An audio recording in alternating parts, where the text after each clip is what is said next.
This was a wall on the West Side Ghetto, but they cleaned it up.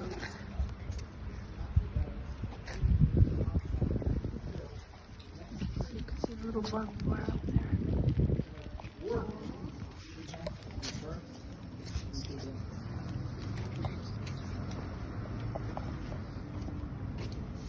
In Treblinka, which we're going to go to tomorrow, God willing.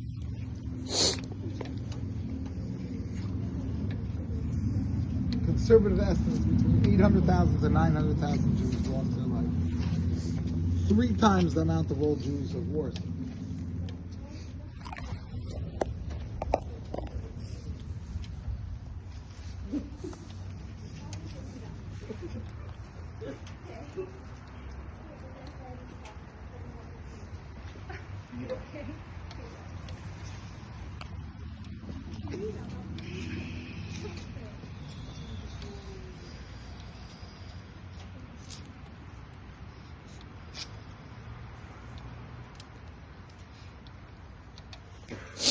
I'll tell you a story that happened here in the Warsaw Ghetto.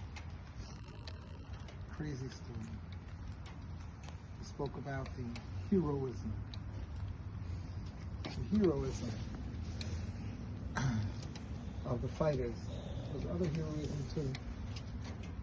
There was a group of people who worked in a factory and they would be marched out of the ghetto walls each day, work in a factory, marched back in. People came into the ghetto. There were people like you saw those Matsevas. There were people with money, and they came into the ghetto with money. There were rich people also in the ghetto, although they were giving away diamonds for potatoes. But they came in with money. There was even a criminal underground, Jewish, in the ghetto. And they would actually extort the rich people to give to the poor people. A Robin Hood story.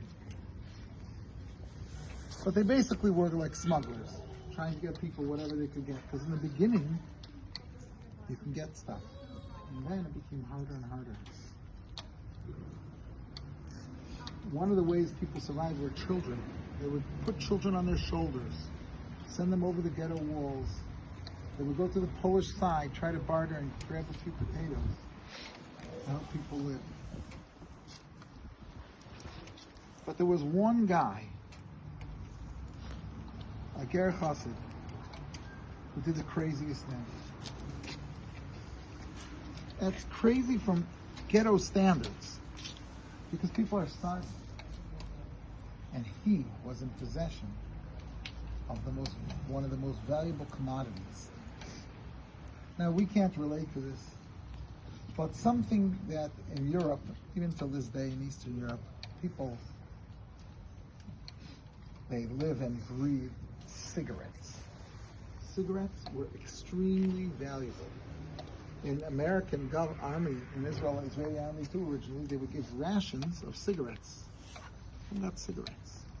And cigarettes were rare. Good cigarettes were rare during the war, and they were worth a lot of money. And this Jew, he managed to save up 10 cigarettes. What was he going to buy with 10 cigarettes? So in the place where he worked, there was a pole. And he told the pole, you know, I have 10 cigarettes, and I want a candle.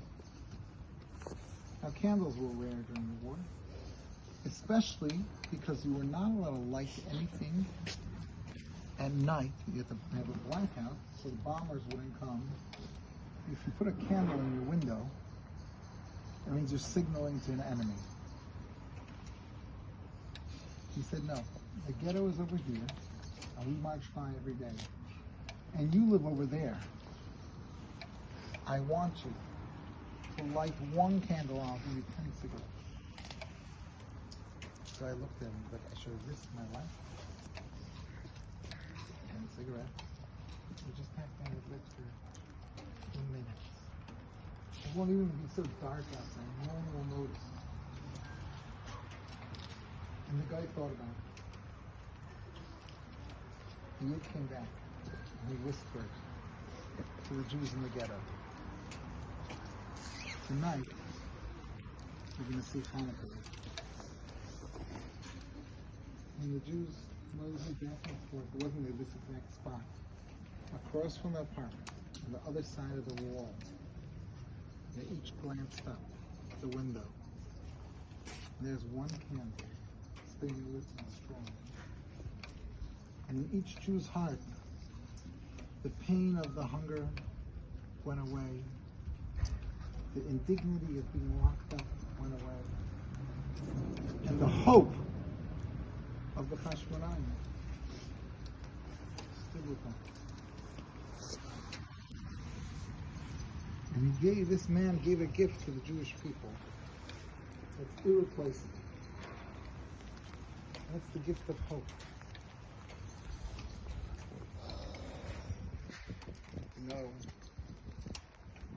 I know this may sound strange to you, but in the non-Jewish books, and even in some secular Jewish books, they say that the Jews'